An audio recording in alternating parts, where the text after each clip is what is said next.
words. I never forget. Mandatory evacuation. Mandatory evacuation. I am telling everyone to evacuate if you can. For two educators 20 years ago. Everybody had some sort of a loss, whether it was a loss of life, a loss of property, or a loss of your spirit. Changed everything. We got that call around 4 p.m. We talked to our students. We evacuated. And August 28th is the last time I actually saw some of the youth I was working with at Edna High School. 2 lives and thousands more altered as Hurricane Katrina hit New Orleans on August 29th, 2005. It may seem hard to believe, but this week marks 20 years since Hurricane Katrina slammed in New Orleans, leaving unspeakable death and destruction. Now, Katrina came ashore near Grand Isle, Louisiana on the morning of August 29th, 2005. It was a Category 3 storm at the time. It had just weakened from a Category 5 storm. It still had winds of 125 miles per hour. But it was the storm surge from Katrina and the heavy rains which triggered catastrophic flooding in and around New Orleans. That storm surge caused many breaks in the levee system all across New Orleans. Nearly 1,400 people lost their lives during the storm and in its aftermath. The government estimates that Katrina caused about $125 billion in damage. The storm also devastated parts of the Mississippi Gulf Coast. I'm Chief Meteorologist Brad Panovich here at WCNC, and we're going to look back at 20 years ago when Katrina devastated the Gulf Coast. I was a young meteorologist at the time. I actually had worked in New Orleans for 40 years at WWL, our sister station, but I had been in Charlotte for about 2.5 years. But I got the call to go back 2 days before the storm to help out my former station. We're going to look back at some of the memories I have personally about that trip and all the memories that keep flowing back this week. But also, we're going to take a look at some of the hardest hit areas in southeast Louisiana. But first, we have to look at some of the storm data and the track of Katrina. We start with the look over southern Florida. People might forget that Katrina made landfall first in southern Florida as a Category 1 hurricane. But what was very interesting, on the Friday before the storm moved into the Gulf of Mexico, it actually took a sudden shift to the southwest. And that sudden shift to the southwest took the storm more over the Gulf of Mexico and the very, very warm waters of what is called the loop current. This caused the storm to shift west by about 150 miles, but also put it into a path to bring Category 5 storm surge to most of the northern Gulf. Now, when you look at the track, it eventually was a Category 5. It did technically weaken slightly before making landfall in southeast Louisiana, right near the Mississippi border with Louisiana, in an area called Bay St. Louis, Mississippi, where there was 30-foot storm surge, which till this day is still one of the highest storm surges ever recorded in the U.S. from a hurricane. But because it was a Category 5 out in the central Gulf, it built up this massive storm surge, which caused a lot of problems. And to understand why this was such a problematic storm for New Orleans, we got to look at the cross-section of the elevation of New Orleans. Having worked there for 4 years, I can show you that most of the city sits at or below sea level. In fact, it's a bowl. If you go from the Mississippi River to Lake Pontchartrain, most of the city is on average 12 feet below sea level. It's protected by this intricate levee system, which keeps the water out of the city. And when water does get into the city from rainfall, it has to physically be pumped back out. Now, for this reason, most of the city is very susceptible to flooding. Now, if the levees hold, you can pump the water out and you can avoid flooding. But what happened during Katrina, and this is part of the disaster, that storm surge was so powerful, and yes, there was substandard construction of the levee system.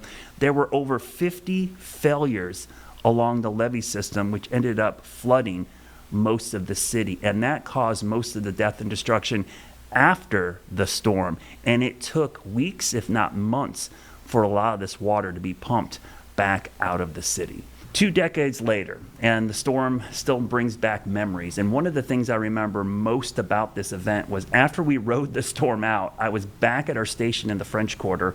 I had slept there that night, got up the following morning, went to the roof to take pictures, and saw water flowing down the street in front of the station. Not knowing where that water was coming from because it hadn't rained for 24 hours, little did I know that the levees had broke. Now, with water pouring into the city, residents who hadn't left, and a lot of them didn't, by the way, retreated to their attics and onto their roofs. Some had to bring axes into their attic to actually cut out a hole in the roof to get out. Boats and helicopters started plugging stranded people off of the roofs. I mean, that's all we saw for the days after were just helicopters everywhere rescuing people. Others were rescued by boat. This is where the Cajun Navy really got its name. Now, deteriorating conditions in New Orleans led authorities to open the Louisiana Superdome, kind of as a last resort for mass evacuation. That decision became highly criticized as images of the dome's damage were broadcast worldwide. I actually saw this firsthand from our hotel room at the Hyatt Regency Superdome. The roof came apart, water started leaking in, and soon concerns about the food and water supplies led to an increased federal mobilization. All these people had nowhere to go to the bathroom, no water, no food, and eventually they had to call in the military. Lieutenant General Russell Honore would become the face of the Joint Task Force for Katrina, a collaboration between the Department of Defense and FEMA. A year later, the recovery was still underway, and then President Bush, FEMA Director Mike Brown, and President Bush's Homeland Security Secretary, Michael Chertoff, visited Mobile to mark the 1-year anniversary of Hurricane Katrina. Fast forward to today. The memories of the recovery are still fresh. Just this week, nearly 200 current and former, federal emergency management employees sent a warning letter to Congress regarding recent changes. Because remember, after Katrina, there were massive changes within FEMA. Some of these were still in place today. But on Monday, the FEMA workers accused the Trump administration of eroding some of the changes that had happened since Katrina and the capabilities to actually respond to future disasters. The letter titled Katrina Declaration warned about the possibility of failure similar to what happened after Hurricane Katrina. In 2005, the agency's rescue efforts exposed severe flaws in the federal emergency response system. The letter argues reform in place since the deadly storm are now being unraveled. The group is calling for FEMA to become a cabinet-level independent agency. They also want the agency to be protected from political interference. This year, President Trump criticized the agency's response to our own Helene here in North Carolina. And in June, Trump announced plans to phase out FEMA after hurricane season. The impacts of Katrina were just not felt in New Orleans. They were felt across the north shore of Lake Pontchartrain and the Mississippi Gulf Coast, and they changed the region forever. You can see this very well-defined eye getting closer and closer to southeast Louisiana. As it kept getting larger, I've never have seen a storm of that magnitude and that size. It wasn't the levees, it was the wind, the surge, and the silence afterwards. When you looked at it, it was the entire Gulf of Mexico, and I knew we were in trouble then. In St. Tammany Parish, communities like Slidell, Pearl River, Lacombe, and Mandeville were blindsided by the force of Hurricane Katrina. To us, it was another hurricane fixing to hit. We'd be able to handle it. As we found out later, it was a once-in-a-lifetime event that I'd never want to live through again. Living through it was tough for those who chose to stay and those who had to, like Slidell Police Chief Randy Fandle, who was a sergeant with state police at the time. It was pretty surreal. I mean, I can remember driving on I-10 and seeing people climb the fences to get on the interstate side looking for some help. The basics, electricity, water, sewer, were wiped out. Much like the nights that followed, communication was completely dark. Couldn't communicate, phones were all down. We had satellite phones, they didn't work. Former St. Tammany Parish President Kevin Davis says thankfully a lot of folks took evacuation pleas seriously. For those who stayed, many needed help. There's quite a few memories there that kind of stick with me about it. Slidell officer Rodney West Jr. remembers being in a flooded neighborhood trying to save people. and we were losing flashlight power and everything, and just having to leave from back in that neighborhood in the boat, and you still hear people yelling for help, and you can't get back there because there's too many trees, too many power lines, and it's definitely too dark. There was no light whatsoever. Like many areas, much of Slidell was underwater. It was definitely a sight to see if you had to see it. It was just kind of hard to take in at first. Just going in places in a boat right after the storm passed through that I never thought I would ride a boat in. Wow, it's just amazing to see all this debris that used to be homes and camps. Infrastructure across the parish was either crippled or lost. More than 40,000 homes were damaged or destroyed. I saw houses that pine trees just cut them like a piece of cake. Tons of concrete that made up the twin span bridge no longer stretched across the lake. They fell to the bottom of it. All the power lines from Covington to here were completely destroyed. I mean, just everywhere you looked, all the red lights, they were all on the ground. Recovery wasn't easy or fast. We're going to make it through, and that's what I kept telling people. It would be a while before FEMA could send help. At the time, there were few local organizations prepared to step in. Initial recovery depended on neighbors helping neighbors. These are all of the disasters that we have covered. 20 years later, lessons learned have helped change that and so much more. We didn't have a community foundation situated in this geographic area. Because of Katrina, the North Shore Community Foundation was established in 2007. It now acts as a lifeline for relief, recovery, and long-term stability in the wake of disasters. When disaster strikes or any sort of pandemic emergency situation, we have the resources and the capabilities to react quickly. Foundation President and CEO Leslie Landry says Katrina's lessons run deep. Since its creation, the foundation has pulled in more than $93 million to help communities. More than $1.5 million helped with Katrina recovery in 2008. There's no one natural disaster that's ever the same, but we've learned so much on how to respond and what to do when a storm is in the Gulf, and be ready to strap our boots on and get to work. It also meant a new way to work for law enforcement. Chief Vandal says local, state, and federal agencies are much more connected now, and the planning for hurricanes is never just another storm. As agencies, we really need to work together. And we have started that since Katrina. We don't have the same communication problems that we had back then. Parish leaders say revised emergency plans, upgraded infrastructure, and improved access to resources have put the parish in a much better place. The Twin Span Bridge was rebuilt and renamed Frank Davis Naturally Nollins Bridge in 2015 after the longtime WWL personality. All that's changed for the better, though, didn't come without immense loss. We did a ceremony here at the water with flowers and roses that we threw in. On the one-year anniversary of the storm, community members gathered here on the edge of Lake Pontchartrain to remember the people who died during and after the storm. I lost a good friend, a good man. He was cutting a tree and it back flipped on him. Many who evacuated never came back. I go through some subdivisions now and it breaks my heart when I think about it. Well, that's where Mr. So-and-so lived and we grew up together, and they're no longer here. They moved. Today, St. Tammany Parish has a growing population. Part of it is because of the sudden spike in new residents who evacuated the South Shore and never returned. Looking back, Davis says he's forever grateful to a community that didn't give up on itself. I don't know how to put into words. I'm just grateful for the community that we had, that they came together. Parts of the North Shore will always carry Katrina's scars. They're in broken tree lines and stories passed down. They're also in the quiet resilience of a region that learned you can't just wait around for help. You must be ready to give it. Mike McDaniel, WWL, Louisiana. When we return, we're going to go to Biloxi, Mississippi, and introduce you to those who battled that 28 to 30-foot storm surge on the Mississippi Gulf Coast.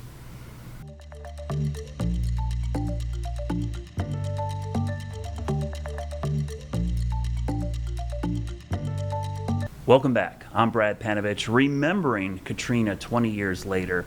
Things I remember most about being there was going back before the storm hit. And the picture you're looking at is actually a picture I took of our weather center. Between the 6 and 11 o'clock news here in Charlotte, I got the call to fly out by about 8 o'clock. I got there later that night. And this picture always sticks out to me because if you look closely in the background, you see that satellite image of what at the time was a Category 5 hurricane. And this is when we kind of knew it was going to be pretty bad.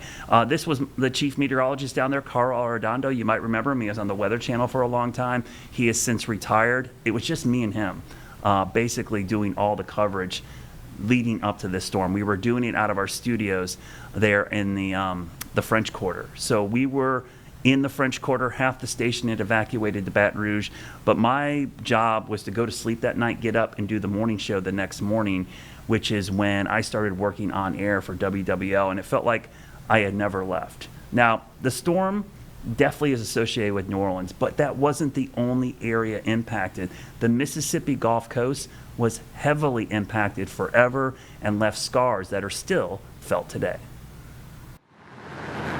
In the early hours of August 29, 2005, Biloxi, Mississippi woke up to a nightmare. They had 28 feet of water. Hurricane Katrina wasn't just a storm, it was a wall of water. 28 feet of water is a lot of water.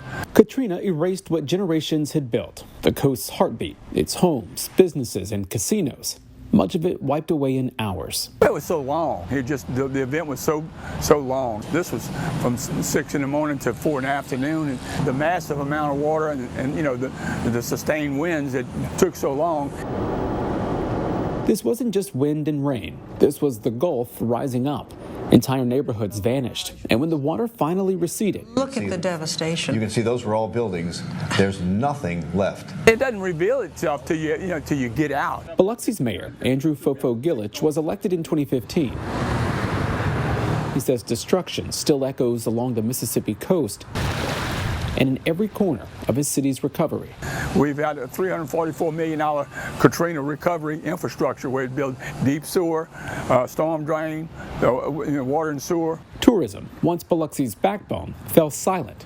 Gillich says nearly 19,000 jobs tied to casinos disappeared. Hotels and small craft harbors and boats and entertainment, it was all here, and then almost overnight wiped out. Just off Highway 90 in the Biloxi Town Green stands a solemn reminder of what else the storm took. This is sort of a remembrance of some of the people that lost their lives here. The Katrina Memorial is etched with the names of those who died and those still missing. Just to give you an idea of how high the water got at this spot here in Biloxi, that red marker up there, that's Hurricane Katrina, when storm waters got 22 feet above sea level.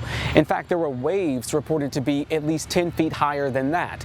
Now, the marker below it, the light blue, that's Hurricane Camille, when storm surge got to 19.5 feet. That was in 1969. Grief and recovery haven't been easy. I'll scan that ticket for you. But in 2020, on the 15th anniversary of the storm, All right, you guys have a wonderful visit. something new opened down the highway in Gulfport, a shimmering sign of life, the Mississippi Aquarium. We wanted to show the significance of opening a project like this, so we picked the 15th anniversary of Hurricane Katrina to really kind of showcase where the Gulf Coast was and where we're going. And this is just another example of the resiliency of the people on the Gulf Coast. Built on 3 pillars, education, conservation, and community, the aquarium replaced the marine life oceanarium that was destroyed by the storm. It was a nostalgic place where generations connected their lives to the water. After Katrina, it was one of those things that the coast wanted to bring back. The aquarium didn't just restore a piece of coastal identity, it became a symbol of something more, rebirth. We've been able to really bring the community together behind a project that nobody thought was going to happen. The $103 million project helped reignite local development all along the coast. It's small things like coffee shops and hotels and lots of different restaurants that have popped up because we're able to attract 1 million people in 5 years. Katrina's lessons live inside the design. What happened during Katrina was thought about, so the elevation that we're standing at, the design of the buildings, evacuation plans were all built into the original concept of the aquarium. Next door, a building damaged by Katrina will soon open as a hotel, part of the ripple effect. We were the catalyst to a lot of different projects. Katrina changed everything. It took lives, homes, history, and nearly erased parts of the Mississippi coast. It also revealed something deeper. Everything's changed. Building codes have tightened. Construction has been slow and steady, but impacts are still here. They're seen in areas that never rebuilt, memories of loved ones lost, and the determination for communities to continue with recovery. We never want another Katrina to happen, but we want to be prepared for anything Mother Nature has to throw at us. From near ruin, the Mississippi coast has found its rhythm again, and in the heart of it all, a place where sea life and human resilience swim side by side. Mike McDaniel, WWL, Louisiana. When we come back, the healthcare heroes that saved lives during Katrina.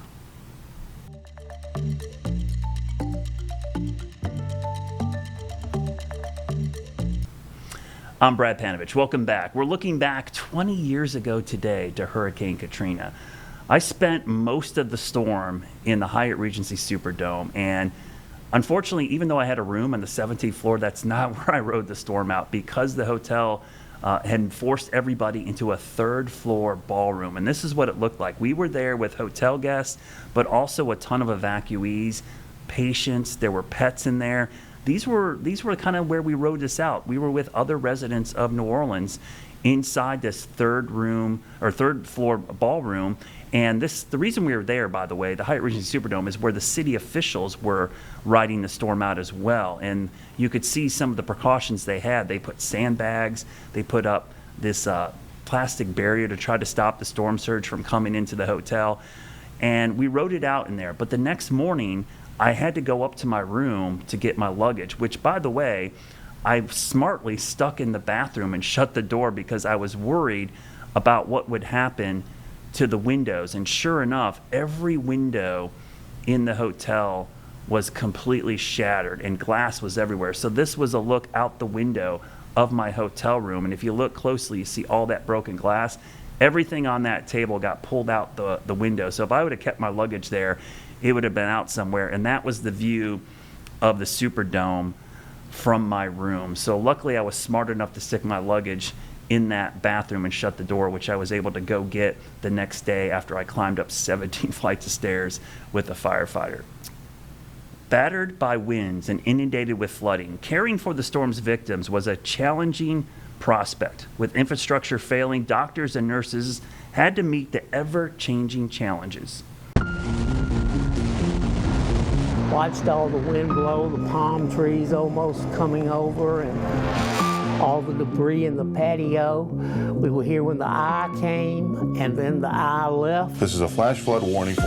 Went outside, walking around, people were starting to clean up. Nobody had any idea that the levees had fell and most of the city would soon be underwater. Here it comes, it's in the house. When you were seeing the accounts of what was going on back in New Orleans, you were in Baton Rouge, what went through your mind? Well, it was really unbelievable. It really was. It was incomprehensible just to see the damage and the devastation that had taken place in our city. Two former New Orleans health directors. One stayed in his home on the higher grounds of the French Quarter. The other knew she needed to leave hers in flood-prone New Orleans East. Still, each took action amidst the crumbled healthcare infrastructure in Hurricane Katrina's aftermath to make sure people got medical care. And as you'll see, it was a far cry from a traditional doctor visit. We actually went out in our cars. We had supplies. We were able to help and assist and all. So that's what we started out at. There were lots of people who didn't have their medications. We had people who were in treatment for cancer. They were in chemo treatment and they were disconnected. Back home, Dr. Sheila Webb learned she had 5 feet of water in her home. But now as an evacuee in Baton Rouge, she knew her many patients there, evacuees themselves, who depended on the nonprofit primary care clinics, X-Health, where she's director, were now depending on her. God bless them, because there are a lot of people out here that are sick and don't even know they're sick, And without that trailer, X-Health, being over there, I really don't know where, a lot of us would end up. After the storm, Johnson & Johnson documented the innovation, the dedication of people displaced themselves, and how X-Health brought health care to the many who were displaced, many without private insurance. Even though we in Baton Rouge, yeah, I feel like I'm in New Orleans. You know, the people are so warm. They were so glad to see me. It was a good feeling that they remember me, you know, and I'm looking at all the familiar faces, and it is home. To be honest with you, this is the first touch of New Orleans I had since I've been gone. It really has. Even though we had, everything here had been disrupted, you know, you're still very mission driven in terms of providing services, and now I am a nurse. That is my calling. Dr. Webb and her dedicated team went to shelters, FEMA trailer camps, churches, got a mobile unit, and later opened a clinic for the displaced. What would have happened to these people if it hadn't been for what you did? Care would have been delayed or possibly denied. Maybe conditions would have worsened. Meanwhile, back in New Orleans, Dr. Bropson Lutz moved into action as well. We would raid a drugstore every now and then with the cops letting us in, and that's the way we got supplies. Then we found out that FEMA actually had a first aid station in the quarter. It was in the bowels of the Royal Orleans Hotel. You had to go through 2 security checkpoints to get there. I don't think they ever treated anybody. There were some doctors from out of town that FEMA had hired, and they just were sitting there with nothing to do because nobody even knew they were there. So Dr. Lutz hung out a different type of shingle for his medical practice right on Dumaine, a makeshift sign that read, French Quarter Health Department in exile. We had people that would run out of medicines. A lot of VA psychiatric patients would run out of medicines. We had a lot of lacerations come by, and a lot of skin and soft tissue infections, a lot of staph infections. For some reason, everybody wanted a tetanus shot. So we must have given 200 or 300 tetanus shots out on Dumaine Street. You could have left, you could have stayed comfortable, but you chose to help just treat strangers. Why? If I had left, I wouldn't know what was going on down here. And I had this fear of not knowing what was going on in the quarter. While the need to triage those with injuries and infections is long over, one serious healthcare need still lingers to this day: mental health conditions and not enough professionals to treat everyone. And so you have the storm that essentially, you know, disrupts life as we knew it. And many people, you know, had to leave. Those support systems, one of the major things that makes a difference in your life when you're in a crisis is the level of support that you get. Closing the 3rd floor of Charity Hospital, I don't think this city has recovered yet from the 3rd floor being closed. They didn't keep them 3 days and discharge them like it's done now. They would keep them sometimes for weeks until they were stabilized on their medication and really had an aftercare plan. Since Katrina, there have been significant advancements in electronic medical records. This will help if you need treatment in a new location for future evacuations. More primary care clinics have opened around the city, and there is telemedicine for remote treatment.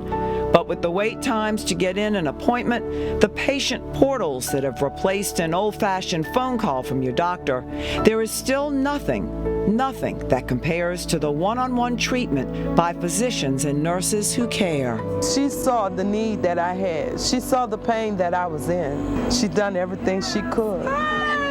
She came here to my trailer when I got home out the hospital. First doctor visit I think I ever had, you know, a home visit for a doctor to come knock on my door and see about me. But I don't know, without Dr. Sheila Webb, I don't think I'd be standing here telling y'all this story today. Meg Farris, WWL, Louisiana. Yeah. With another passing anniversary, Hurricane Katrina babies are now churning 20. We have the story of a young man who was born premature but was saved by some heroes. Happy birthday to you. It's Christian Stewart's 20th birthday. His mother, Daniela Stewart, believes divine intervention is the reason this day could ever happen. It was July 2005. 19-year-old Daniela was working 2 jobs and glowing with joy over expecting her first baby in November. I had serious pain, but it just felt like cramping pains. I didn't even know that, you know, I was going into labor and dilating. The people that checked on me, it was like, oh my God, Miss Stewart, you're 9 centimeters dilated. You're about to have a baby. And I was in shock. At only 26 weeks, Christian was born. He weighed 1 pound, 12 ounces. And I just see a little tiny baby that's in the incubator because they had to, you know, put oxygen and tube down his throat. I was just praying to God. I was like, I hope I don't lose my son. Heart surgery soon followed on a boy you could hold in the palm of one hand.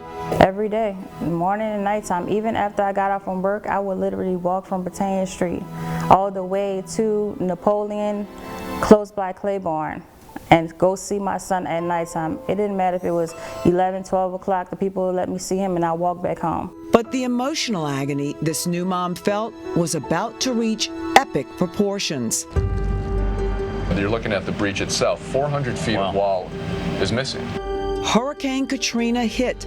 New Orleans was devastated. Christian was in the NICU at Memorial Medical Center. Daniela was in New Orleans East. The water just came through the house like a river, and I'm so short, and I'm like, saying in my mind, God, am I gonna make it? I just had a kid. The water was quickly rising at Memorial too. Christian was in an incubator there, his tiny lungs and very life depending on a mechanical ventilator for each and every breath. That ventilator only able to sustain life by power from backup generators, and the floodwaters were about to drown them out too.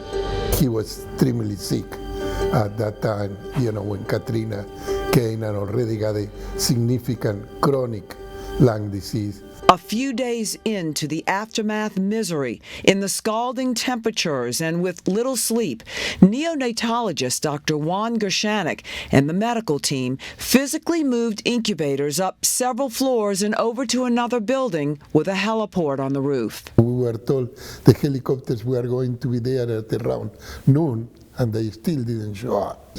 And I said, our babies are running out of, you know, the machinery, and that will be the end of the ability to maintain them alive. Dr. Gershanik then pleaded with a helicopter pilot dropping off supplies to take him and Christian to Women's Hospital in Baton Rouge. And I said, sir, we need to go. These babies are very critical and they cannot wait any longer. He said, your incubator weighs 250 pounds. This won't go out more than a year or two and will fall down again. So Dr. Gershanik took Christian out of the incubator. He put his tiny, frail body against his own skin to transfer his body heat. He loaded 2 oxygen tanks on the supply helicopter and hand-pumped the oxygen into Christian, never missing one breath, pinching him constantly to make sure he was alive. And then a little later, another scary moment. They needed to land and refuel. I told the pilot after 10-15 minutes, sir, you know, what's going on? This baby need to get to Baton Rouge as soon as possible.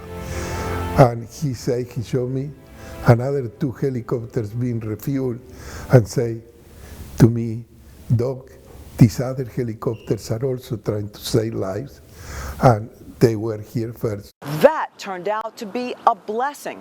You see, that first oxygen tank was nearly empty, so while on the ground, the pilot helped the doctor connect to the second one. That would have been impossible on a loud, bumpy flight. After 2 hours, they made it to Women's Hospital in Baton Rouge, and after spending his first 4.5 months in a NICU, Christian went home weighing 6 whole pounds, with ambitions greater than his cognitive delays. No, Mr.